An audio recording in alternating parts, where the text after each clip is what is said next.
Before I get into the heart of what I want to say today, I just want to introduce myself. My name is Rif Al-Hmedi. I'm here as a 17-year-old Saudi teen, student, and ever-evolving thinker to speak to you about my hijab emoji project. I was always aware of the fact that there was no hijab emoji, and I've always wanted one, but never really did anything to act on it. This was until when my friends and I were texting on a group chat and decided to use emojis to represent us. Knowing that there was no hijab emoji, I humorously put a turban guy emoji, an arrow, and a girl emoji to convey me, a hijabi. Although it was something I did jokingly, it's what initially got me thinking. Why is there no hijab emoji? It confused me because one, there are millions of hijabi women who use technology, and two, after carefully scrutinizing my keyboard, it was revealed to me that there are four different stages of an emoji depicted, but not a single one for the millions of hijabis. Thinking about this, I knew that a hijab emoji was long overdue and decided to start doing something about it.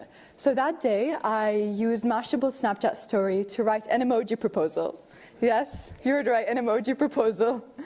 I finished writing the 7-page proposal and sent it off to Unicode Consortium, the organization that moderates what characters appear on our keyboards. I got a reply from Jennifer Lee a couple of days later, a member of the organization, letting me know that my submission was accepted. Through her, I became in contact with Alexis Ohanian, co-founder of Reddit. With his wonderful support of the idea, we scheduled an Ask Me Anything on the subreddit 2X chromosomes. While discussing the project with the Reddit community, I received polarizing responses, as may be expected. Some people, both Muslims and non-Muslims, were in complete support of the idea. Others were taken aback by it, believing that it was either insignificant or a symbol of oppression. Because this is an ongoing debate, some of you might be curious to hear me talk about the conversation around the headscarf itself. Whenever the topic is brought up, it's almost always followed by a discussion concerning its oppression. Or you'll hear a story of a woman being ill-treated because she was forced to wear it. Awful stories like these are the emphasis of many media outlets, which understandably leads to the automatic assumption that each and every one of the 500 million plus hijabi women are oppressed. While emojis may seem like a small way to start changing the narrative about hijabis in the media, I would say that even in the smallest place, representation can make a big difference. Whenever you have the chance to strive for inclusivity, you should definitely take it, because if done right, it will be an incredible opportunity for us to celebrate our differences. Adding the emoji won't end wars or poverty, but what I hope it does is establish the notion that Muslim women aren't just some people you hear on the news or simply brought up when discussing the potential ban for their right to cover.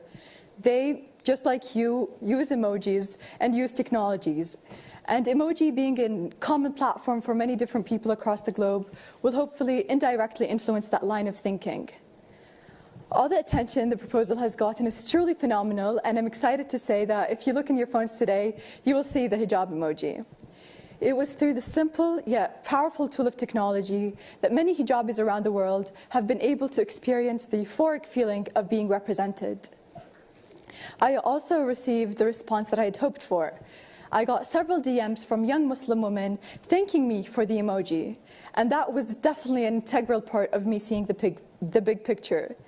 Even though this source of representation was fairly small, it still had an incredibly uplifting response.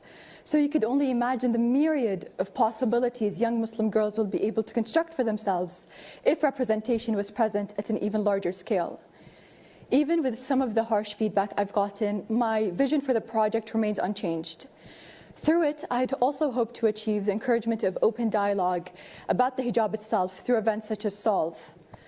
I believe that generalizations made blindly are catalysts to many of the disputes we have today.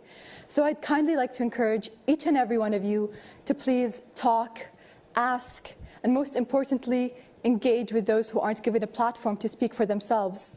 Because ultimately, it is through these small acts of activism, whether it be through technology or any other impactful outlet, that we can collectively join forces to dissolve social stigmas so we can continue to go further and celebrate together. Thank you.